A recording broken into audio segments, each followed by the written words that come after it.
Hello, everybody. Hello, everybody. Hey, Gilad. And almost there are extra source sheets going around there. Almost happy Hanukkah, maybe almost in all kinds of ways. I'm going to start. I'm going to start with Psalm 23. I will sing Song 23. Hey, find a chair, find a text sheet.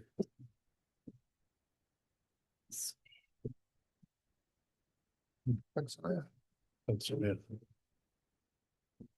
Right here.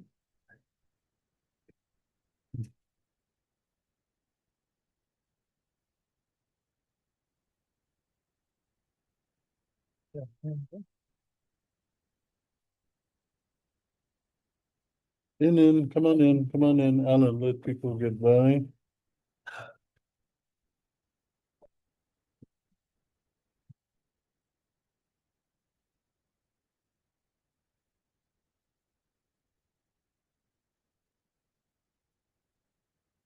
Alan, you get to be on the recording. Oh, terrific. I better behave myself. You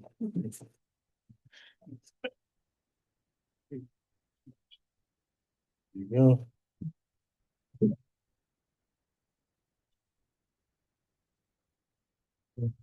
Goodbye.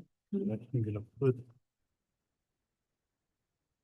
this here also so I can see what time it is.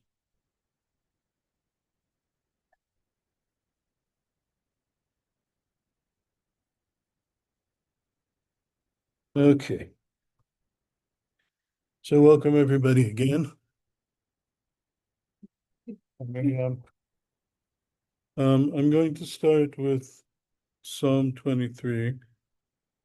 I will sing Psalm 23 in a tune that comes from Breslov Hasidim.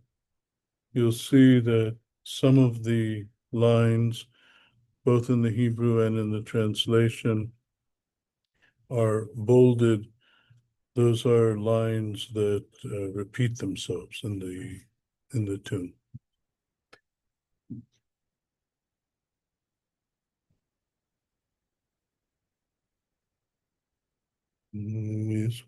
David.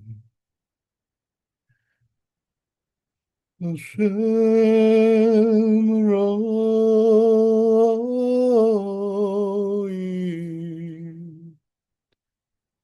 Roi, Roi,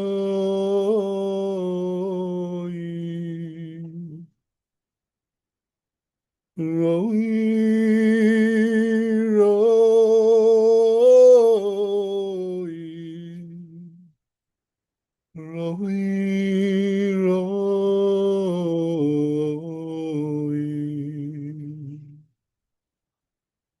Hashem Roi lo echsa Vino deshe yarbitzeni Al mei menucha Yunaneni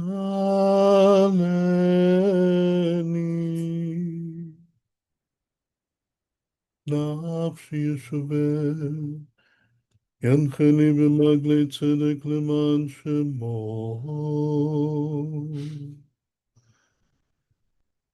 Leman shemo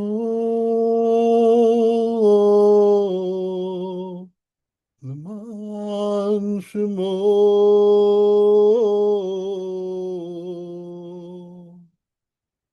Leman shemo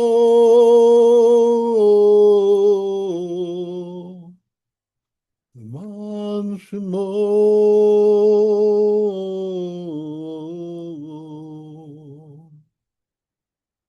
Gam ki elech v'geit tzal mavet Lo ira ra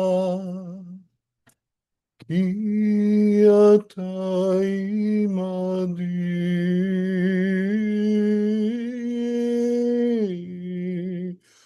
אתה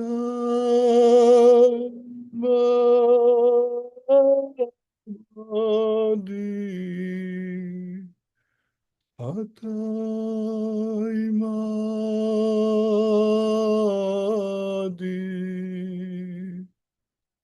אתה עמדי.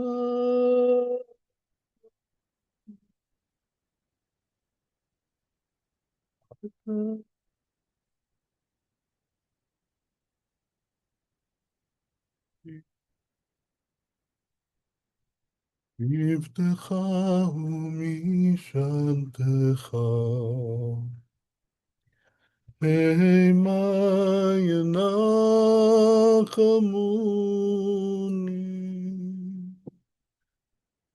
ערוך לפני שולחן נגד צורריי, נשענת בשמן ראשי, כוסי רוויה,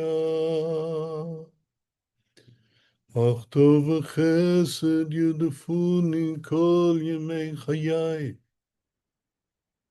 ושבתי בבית אדוני לאורך ימים. לאורך ימים, לאורך ימים,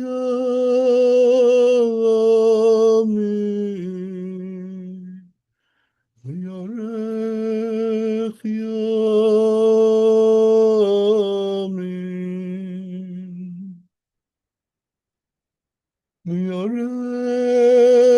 ימים,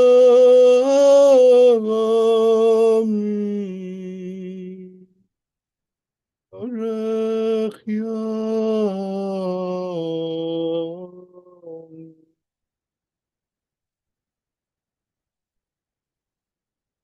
ישבתי בבית אדוני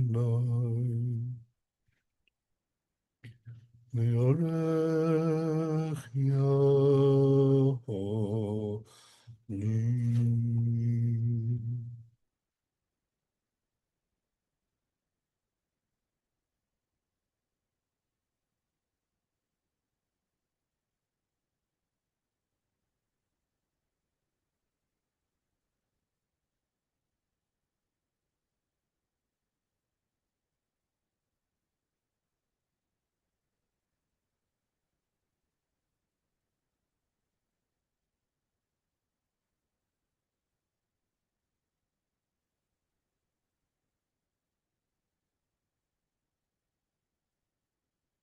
So the teaching on Hanukkah that we're going to look at today is on the last pasuk from that Mizmor.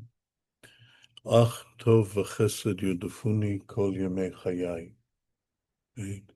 Only good and love will pursue me for my entire life. V'shavti b'vet Adonai la'orech yamim. I will dwell in God's home for long days or many long years. It was originally given, the Torah was given on Shabbat Hanukah and on Suda Shlishit. So it may also be connected to the fact that Psalm 23 is often sung at Suda Shlishit, and so they were singing it, and the Rebbe started from the end of the Perek and offered something on Hanukah. We're reading a teaching from the book Torah Meter of R Leibleh Iger. Leibleh Iger is a fascinating figure. Hi. Leibleh Iger is a very fascinating figure, a 19th century Hasidic rabbi from Poland, from Lublin. He died in 1888, which I remember just because of the trios of eights. He died in 1888. He was the grandson of R Shlomo Iger. R Shlomo Iger is one of the foundational pillars of Lithuanian Talmudic scholarship. Like he's significant enough that his comments appear on the Vilna printing of the Talmud, sort of on the page alongside Rashi and the Tosafot. The comments of Rabbi Akiva Iger also appear there, a very, very influential figure. On the Lithuanian side of the Hasidic Mitnagdik debate, his grandson, Leibleh, Yuda Leibleh was actually very close to him in his youth. His father, they lived in Vilna when he was a kid. His father sent him to the best Talmud teacher in town, who confusingly happened to be a Chassid, was Itche Meir of Gur, the first Gur Rebbe, had a school, and he was first of all, his scholarship was admired throughout the Jewish world, even among the Mitnagdim, and there was no question that he ran the best school for teaching Talmud in Vilna. So his father sent R Leibleh, who was very talented, to Itche Meir of Gur's school. He took in more than just Talmud and ended up going to one of the most radical figures of Polish Hasidism, Menachem Mendel of Kotsk. And he became a disciple of the Kotsk for quite a few years, until when the Kotzker went so far on his own journey that his primary students felt he had left the rest of the world behind and was no longer functioning as a teacher, and they left him, particularly the Ishbitz, Mordechai Leiner of Ishbitz, who was sort of the biggest figure among the Talmidim of the Kotsk, left, and Reb Leibleh left with him, and sort of they did their own thing back in town. And when the Ishbitz died, when Mordechai Leiner of Ishbitz died, the Hasidim sort of split between Reb Leibleh and the Ishbitz son, Yaakov of Ishbitz. Yaakov of Ishbitz's son is the person who brought back Tchelet and the blue string into the Jewish world. So that's sort of another part of that lineage. But so he's a very, very interesting person. Sort of, you can really hear and feel in him the learning of his grandfather's side. The transition, of course, did not go easily. Even at that point in history, it didn't go easily from the world of the yeshiva to the world of Hasidim. There was a really bad trip with his father-in-law, who, first time he came back home from Menachem Mendel, threw him down the stairs, and he was injured and sort of limped for the rest of his life coming from that. His father disowned him. His grandfather loved him. His grandfather stayed with him until he died. They were close, and he used to go to him, and he protected him in other settings. But this was a time within the Jewish community that this was still a big deal, a big issue. And so this is from Suda Shlishit on Shabbat Hannukah, 5629, which I guess was before January, so that would make it 1868. He's a Rebbe in Lublin. Lublin, which is known as a town of Talmudic scholarship and yeshivot. The yeshiva of Lublin is one of sort of the most well-known yeshivot of Eastern Europe, and he's sort of the Hasidic Rebbe in that setting. And so he starts with the end of this parak from Tehillim, Ach Tov v'Chesed, right? Only goodness and love. He's fond of gematriot, of doing numerical values of words, and he starts by saying goodness, Tov, which is 17, and love, chesed, which is 72. If you add 17 to 72, they have the same numerical value as Hanukah. For this is at the root of the holiness of Hanukah. A lot of Hasidic Rebbes like playing with numbers. There's a wonderful teaching on this topic, actually, from the Baal Shem Tov's grandson, the Degel Machane Ephraim, who says, look, you shouldn't think that the numbers are what leads to the teaching, right? The teaching comes from the Rebbe's immersion in the time, the Torah, the practice, the experience. And once the experience is there, they can then pull back and go into the words, and the words open up to create connections that help convey the teaching. But the teaching comes before the numbers, not the numbers before the words.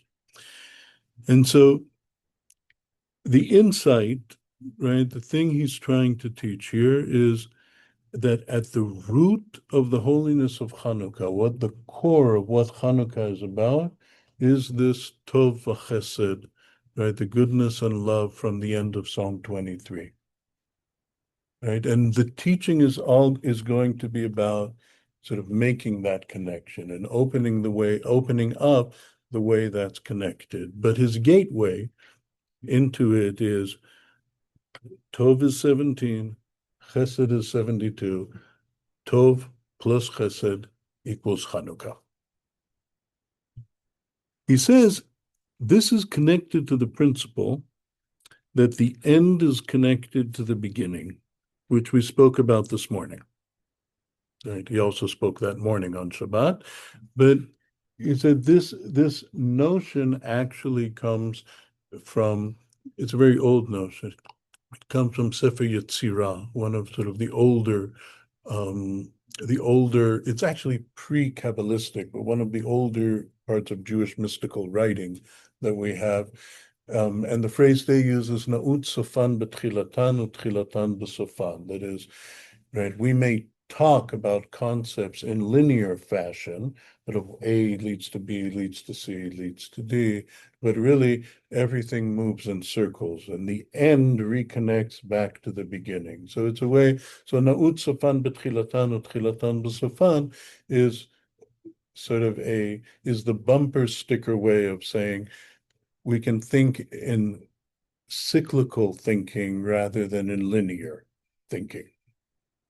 So he says, right, that this connection between Tov Chesed and Hanukah is connected to the principle that the end is connected to the beginning, which we spoke about this morning. I went back and cut out one sentence from the teaching of that morning. The holiness of Hanukah, which is the end of mitzvot originating in the oral tradition, goes back to the beginning of the written Torah, God's first statement, let there be light. Which is he's making both a practice and a mythical history statement. And he's saying, really, sort of Hanukah, right, is in some ways the last sort of big, all Jewish people have accepted. We say a bracha asher kiddushanu b'mitzvotav v'tzivanu. It's sort of Chanukah ends an era, right? There are no globally accepted Jewish holidays sort of that enter into the year cycle after Chanukah. Right, and even if there are things that came close or seem to be global Jewish holidays, like in the 20th century, we can think about Yom Ha'atzmaut or such. These were debated already at the time, and and then people say, "Oh, should you say a bracha? Shouldn't you say a bracha on it?" Right, the last sort of undebated Chanukah is there, like Pesach is there, and Purim is there, right? Hanukkah is even more striking than Purim. Purim at least sort of managed to squeeze its way in the last moment into the holy canon, into scripture. But Hanukkah didn't even do that. Hanukkah doesn't even have a holy book. So it's post-scripture, but it's the last thing that kind of made its way in. And he says the last thing that made its way in circles back to the very, very beginning of Torah. Because the first statement of Torah is Vayomer Elohim Yehi Or. God said, let there be light. And so the end of that whole Torah process, we get back to Hanukah, is again light coming out. So again, that's an image. It serves the same way as the numbers serve. Right? So the number said, oh, Tov v'Chesed is Hanukah. Hanukah is closing a circle. Hanukah is taking us back to the beginning. The light serves as an image of that. And is there a connection with the goodness and love? He's going to go there. Give him time. He just started. Okay. He's dropping pieces, then he'll weave them together. Okay? The light of the beginning of creation, of which it is said, God saw the light and it was good. Right? Vayomer Elohim Yehi Or, Vayehi Or. Right? God saw that they said, let there be light, and there was light. Vayar Elohim et ha'ol ki tov. Right? God saw the light was good. Right? So the light, the tov, the light from the beginning of creation, of which it is said, God saw the light and it was good, is present in Hanukah. The love of the beginning of creation is also present, of which it says, the world is founded in love, or as we sing it at TBZ, Olam Chesed Yibaneh.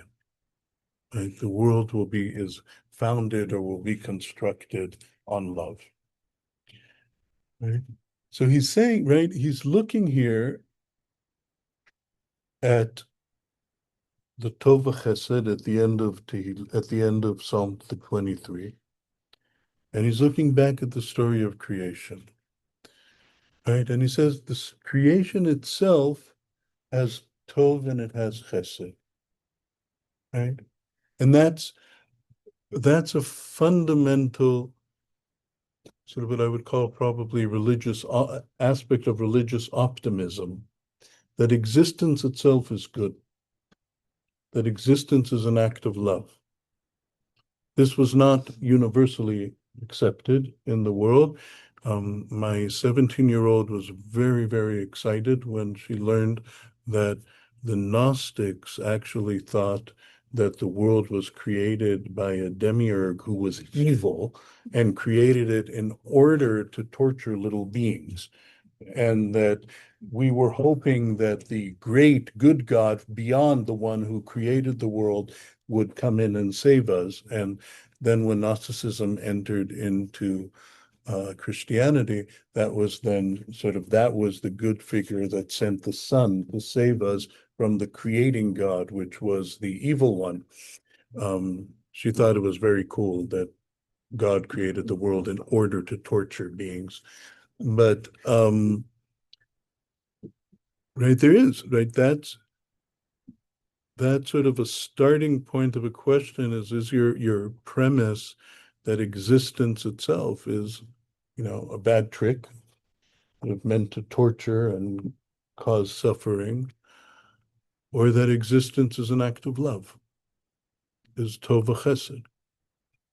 And Reb Leibleh is going back to give voice to this notion that the creation of the world is an act of Tov v'Chesed.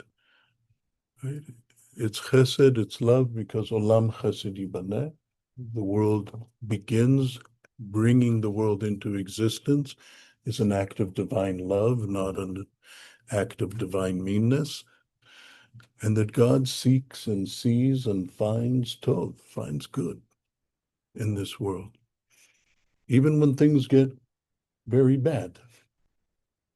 So again, right, Reb Leibleh, who's doing this cyclical story of history, right, he's saying, look, it can start with Tov v'Chesed. It can go through all kinds of really rough journeys, right? But his story of the cycle is we will find ultimately within the world we live in, within history, within time, we will find within the cycles of time that Tov v'Chesed that was the starting point of this whole project. And he says, the Ari explains, right, Yitzchak Luria in the 16th century, good is the content of divine flow before it is revealed, while love is the flow that has been drawn out and revealed. Right? That's another way of looking at Tov and Chesed. Right? He says Tov is there, right? Tov, but Chesed, love, is when we can actually experience it. Right? It's one thing to say, oh yes, everything is good, everything is an expression of divine goodness, of divine being. But then there's sometimes, like there's in one of Reb Natan's Reb Natan's prayers, Reb Nachman of Breslov's disciple, who was on this project of turning all of his teachers' teachings into prayers. So he has, in one of his prayers, he says, "Dear God, please, if you could grant us some of your love, but if you don't mind the thing we call love, because your love is killing us." So if we could have some of the stuff that we call, that we can recognize as love, that would be really, really helpful. And so the Reb Leibleh here is sort of making that distinction between good and love. They're just saying, yeah, sure, God might be good all the time. And then when we can actually experience in that way, that's the love. Okay, so there's Tov v'Chesed, there's good and love flowing even through the dark times of the world. Yeah, Johnny. I don't want to interrupt you. You're in your flow. When I just raised my hand. My flow is endless. Yes. What raises the question is almost a tension between good and love, a tension. And what I mean by tension, it feels like good alone is not sufficient. Because it's hidden, it hasn't been revealed. So it's, to me, it's the same as the tension between, say, the intention of our words and the impact that our words have.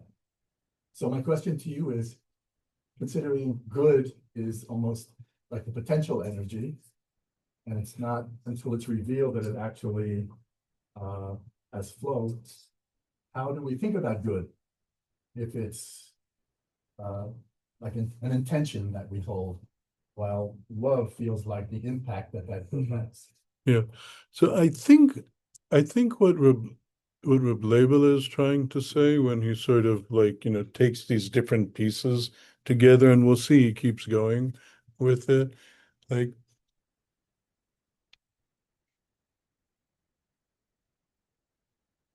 there's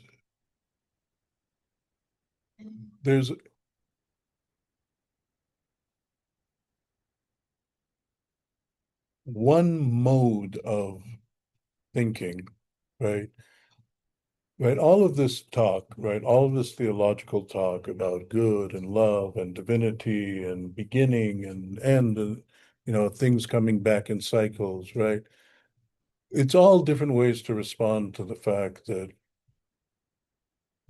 we don't experience a lot of the world, we don't experience as an expression of good and love, or anything that we would call good and love.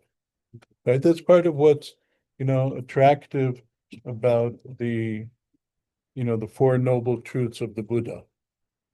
Right? The Buddha starts out, right? The Four Noble Truths of the Buddha: suffering is true.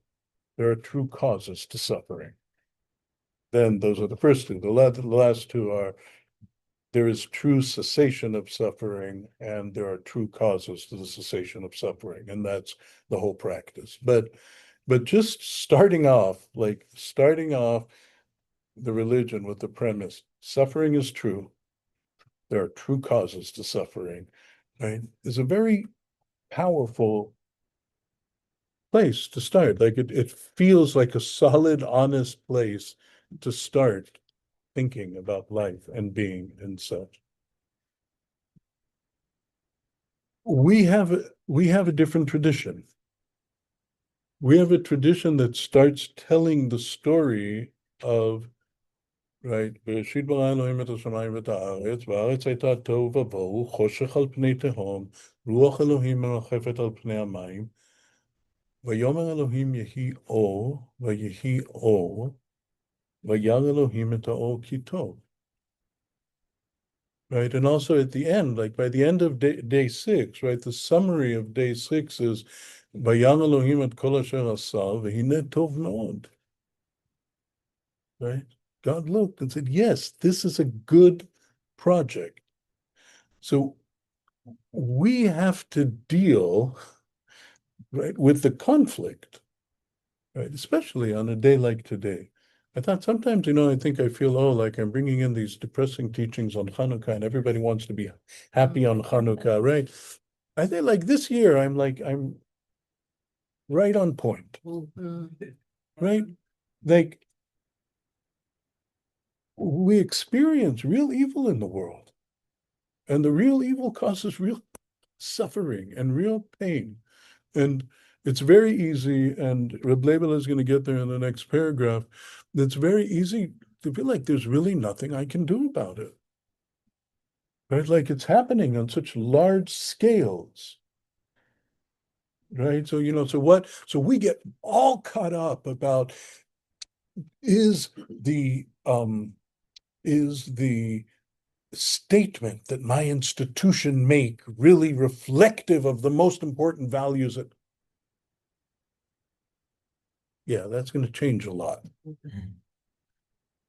Right. But the reason we hang on to it and talk about it as if it's so important is because we're grasping. Like, give me something somewhere where I feel I can actually do something, because it feels like this terrible evil is flowing through the world, and like there's nowhere I can get a hold on it to do anything that's meaningful. Right? So we grab on these little things, even if they're silly. But so then, right, you get sometimes like this really, really annoying, even though it may be true, like theological responses like, oh, it's all good, you just don't understand it. Yeah. Right? You have to, there's a pretty good chance that's generally true, and it's about the worst thing you can say to me. Right?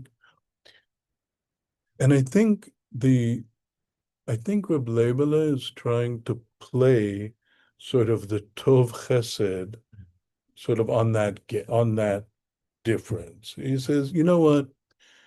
Fine, there's Tov. Maybe we don't understand Tov.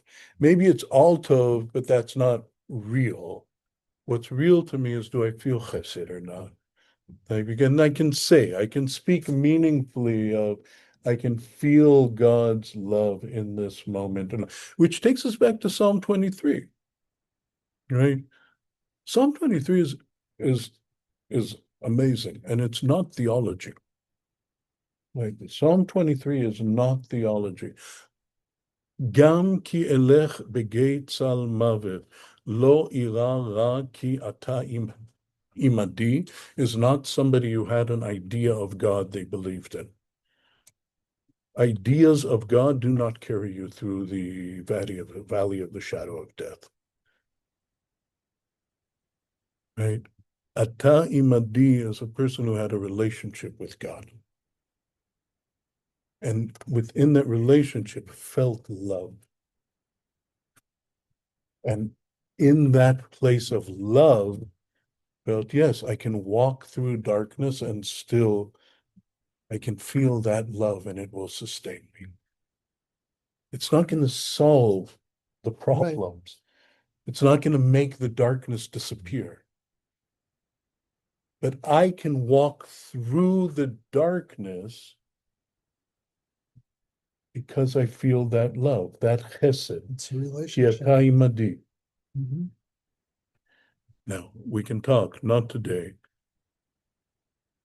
but like we have a real issue within the North American 20th, 21st century Jewish community about helping people cultivate relationships with God. We're very good at talking about God, or moderately good at talking about God, but actually cultivating relationships with God, we're not good at. So, but I want to stick with R Leibleh for a minute, okay? So he says, okay, so we have good and we have love. The word only, ach tov v'chesed, right? Ach tov v'chesed yudefuni kol yemei chayai. Only or just goodness and love will pursue me for my entire life, has the same numerical value, Aleph, and Chaf, that's 21, has the same numerical value as the holy name of Ehyeh. Ehyeh is 21. The word only functions as a qualifier. It diminishes the application of the subject. It is when the power of a person's actions diminishes in their own eyes and they can no longer find strength in themselves, and all they have left to look to is God, that the power of the holy name Ehyeh awakens.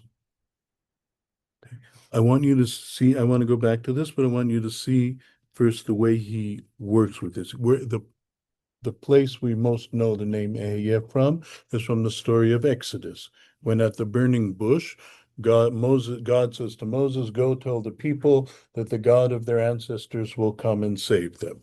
And then Moses says to God, I'm reading here from Shmot, Moses says to God, when I come to the Israelites and say to them, the God of your fathers has sent me to you, and they ask me, by which name?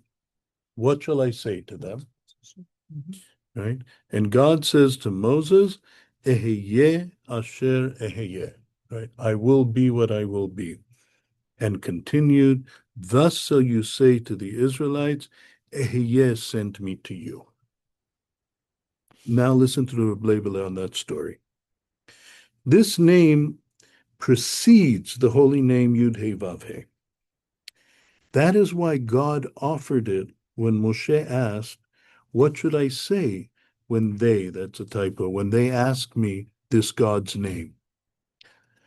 What the people were asking was, what power do we have to awaken the divine presence?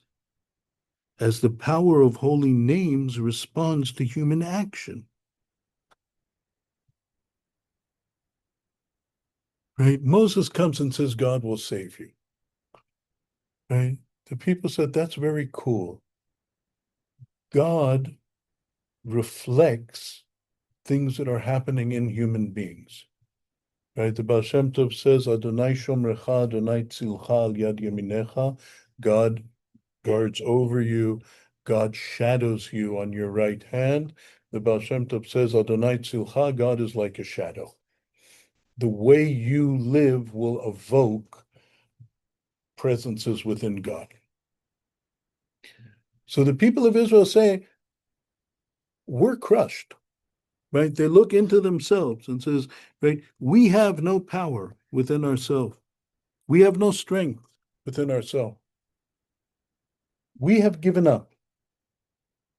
We can't do anything. At this week, when we're in that place, your idea that God is going to save us is bullshit too. What name of God is going to be awakened by our despair? And R Leibleh says, it is true that there were great and precious souls in that generation. But even great souls can be dragged down to the lowest rungs and undergo these trials. This is what happened to them. They had sunk to the lowest level, the 49th gate of impurity. Right? That's an old midrash that says one of the explanations of counting 49 days after Pesach until Matan Torah is that the people had sunk so deep into impurity, sort of a 49 gates of that they had to climb all the way back until they could receive Torah. But he says they looked inwards and could not find within themselves any source of action or power that could help them out of their situation. And he says that is why God's response was Ehyeh.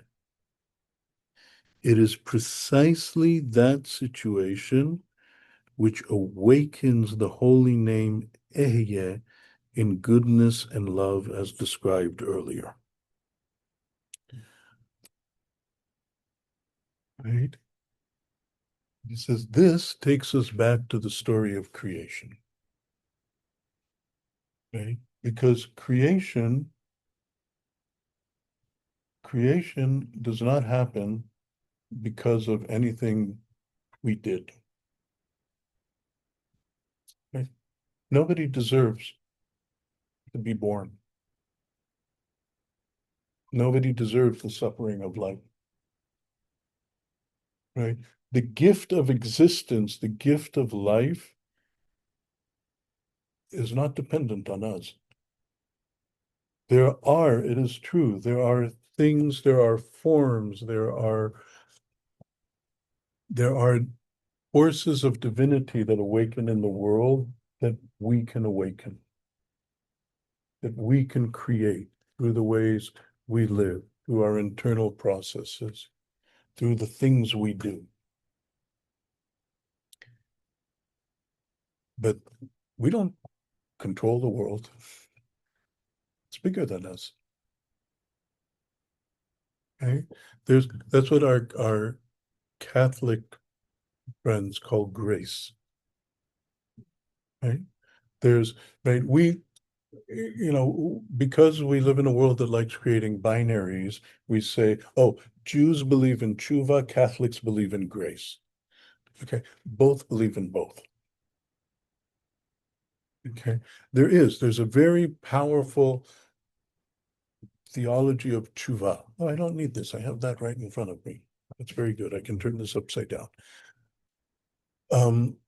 Right, there's a very powerful theology of tshuva. You can change your life. You are in a dark place. You can act in ways that will bring about change. You can awaken God in the world. You can channel divinity into ways which will move from a dark, depressing, evil place into a better place. You can do that inside yourself. And if you can change yourself, you're changing the world because you're part of the world. You may not be doing a big dramatic thing, but you have changed something in the world when you change yourself. Right? That's tshuva. But one of the prakim of Tehillim that we say in Aseret Yemei Tshuva in the sanctuary, we say at 129, I think, we say, Im avonot tishmor ya, Adonai mi ya'amod. If you keep a balance, if it was all up to us, if the world depended on how good I was or how bad I was, mi ya'amod would stand. Some of the brokennesses are bigger than us. Some of the gifts are bigger than us. Zalman alav shalom once said to me, he said, until you can say that verse honestly, you haven't begun tshuva. Until you understand there's what I can do, and that's a really important part of my life, and there's the stuff that's greater than me. Both the gifts and the suffering. That is not everything is about me. I don't cause everything. I am not the cause of everything. Right? And the good and the bad of the world does not all result from the way even we as a community live. When the people are in Egypt and say we have nothing left, right, there's nothing in us, we can't work our way out of this thing. We've been enslaved for 200 years. there's nothing in us anymore that can work this out. Says Moshe to them, the way R Leibleh reads it, he says, it is precisely that situation which awakens the holy name Ehyeh. Right? It says that in that place, that's where the divine force of grace of Ehyeh, I will be. It's the being, big capital B, not what you make of it. It's the being that awakens in the place of despair. Or even in the place where you know that it's bigger than you. It doesn't mean you don't do things anymore. But it means that you can connect to Ehyeh, to being, just being. It's interesting that it's a verb and it's not something that stays in one place. It's a future form even. Right, right. It's a verb. It's an action word. And he says all of this is the root of the holiness and miracles of Hanukah. Because here's the thing, right?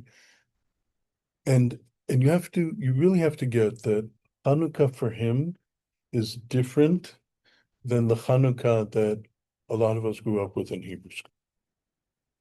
Right? We grew up with Hanukah of Banu Hoshech Legaresh. Right? We're here to dispel the darkness. Right? We're going to bring lights. We're going to bring Biyadenu Ol Va'esh. We're going to bring these pillars of light into the darkness, and we're going to send the darkness away. Hanukkah candles don't do that.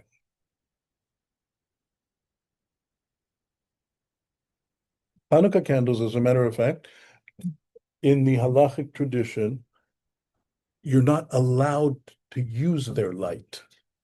They're not allowed to light up the room. Shabbat candles are meant to light up the room. That's the reason in traditional practice, Shabbat candles are supposed to be lit in the room where you're going to eat your meal. Because they're in order to make a difference. So you don't eat in the dark, you eat in the light. That's how you honor Shabbat. Right? Havdalah candles. We light Havdalah candles, they're supposed to be used. That thing we do with our fingernails, okay?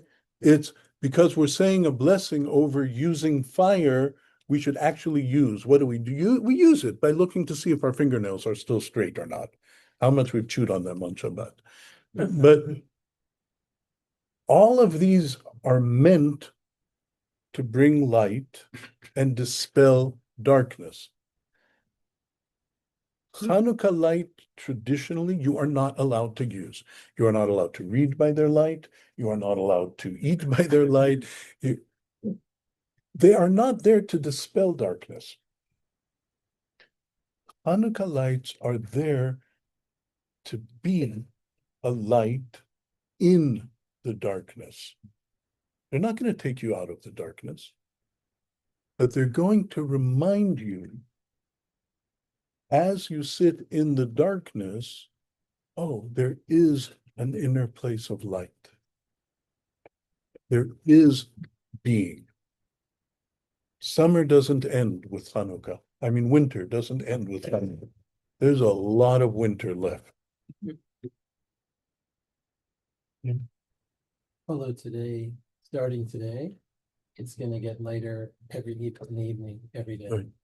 It's gonna hit the darkest, December 22nd. no, but the darkness of the sunset. Sundown gets there. Sundown was 4:11 yesterday, today it's 4:12, and we'll get lighter every day. Right. But what does this all have to do with the Maccabees and all that stuff?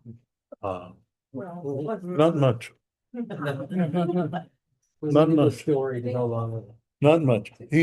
I think he is in that sense, he's following the rabbinic tradition that sort of shifted from the Maccabees as the center of the holiday and made these candles and the miracle of light in the temple the center of the holiday. Now, that was what was happening. That was the world that the Jewish people lived in for a good almost, 1900 years. It's actually the movement of the Maccabees back into the center of the Hanukkah holidays is one of the innovations of the Zionist movement that sort of looked around and saw, oh, like, what are Jewish things that we can connect to and that would move us away from what they saw as the passivity of diaspora Jewry into an active mode of changing the world. Right? And they said, the Maccabees rebelling against the Greeks and starting a new Jewish commonwealth, that is a good Jewish model for political military activism. So we're going to take Hanukkah, but we're going to take Hanukkah as a holiday of Maccabees, much more than the holiday of the candelabra in the temple, because the candelabra in the temple is the opposite mentally in terms of posture in relation to the world. The candelabra is the opposite, because in the candelabra they have oil for one day. Right? That's all they have. And their big action, the thing they do, is they accept that. They light candle for one day. That's what they do. They don't fight, they don't change the whole system of temple lighting and it's a real place of acceptance. They have one day of candle lighting, of oil, so they light candles for one day. Tomorrow we won't have candles. That's just what is. It's an Ehyeh moment. It's an accepting what is. But something happens, right? The miracle of Hannukah is actually the capacity not to see that as a moment of defeat, as a moment of failure, but rather to see that as, yes, so we did. We lit candles for one day. Wasn't there a time when every night they lit One one second. candle, but 1 second. I want you to see just a second. Last words of R Leibleh. Right? He says, all this is the root of holiness and the miracle of Hanukkah. What, right? Because that's a great question. What is the miracle of Hanukkah? And he says, here's the clue. We're back to numbers. Only goodness and love together, 21, 17, 72, are the numerical equivalent of miracle. Ness. That is to say, the ness of Hanukah for R Leibleh was within this place of despair. We have no energy left. There's nothing we can do. They were able to connect rather than having one night of oil to light and seeing all the time what it wasn't and how tomorrow night we're going to be in darkness because we only have one, right? And instead of being in that place, they were able to experience the love and goodness in the one night of lighting candles.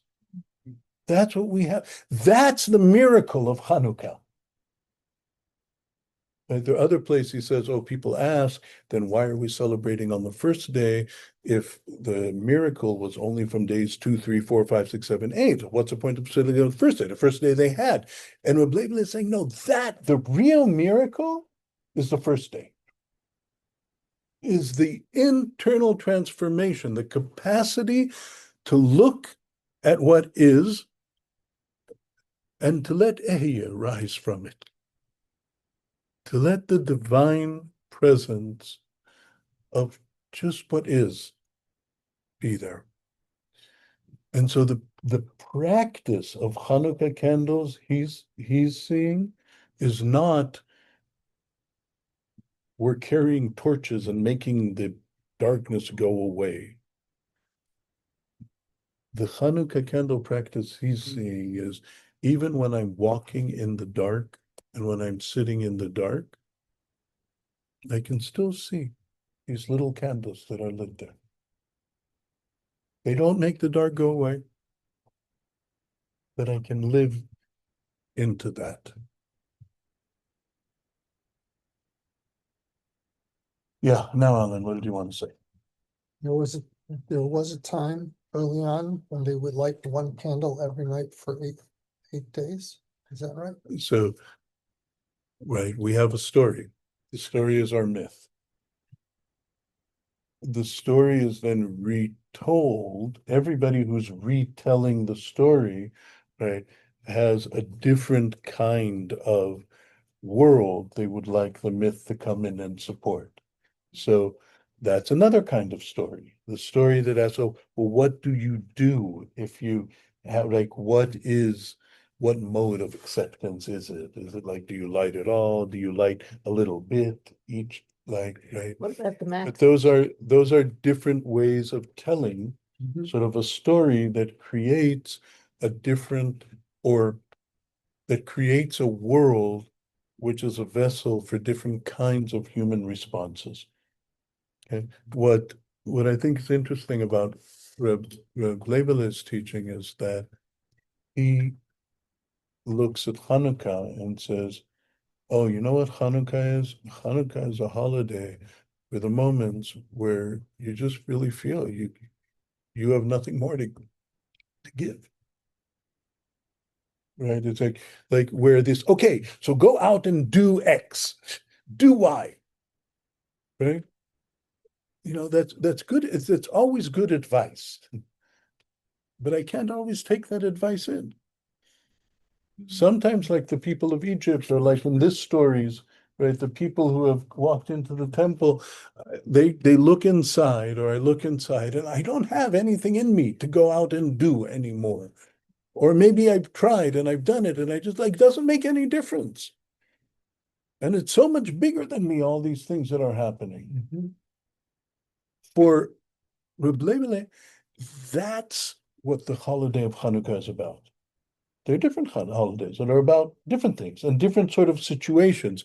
But Hanukkah, the holiday located in the shortest, or the longest, darkest nights of the year, okay, he says that's for that moment when you look around and say, I can't, like, there's nothing I can do. And he says, that's where Ehyeh rises. That's where the divine presence of grace and love in being, a little candle that will not make the darkness go away, but will still be there, so that you can sit through the darkness. On Pesach, we'll talk about spring. Coming back to life, breaking out of slavery into freedom, ending classes on time, and going to life. All of these amazing things. That's Pesach. Okay. Hanukah. Hanukah. A little candle as we sit in the dark.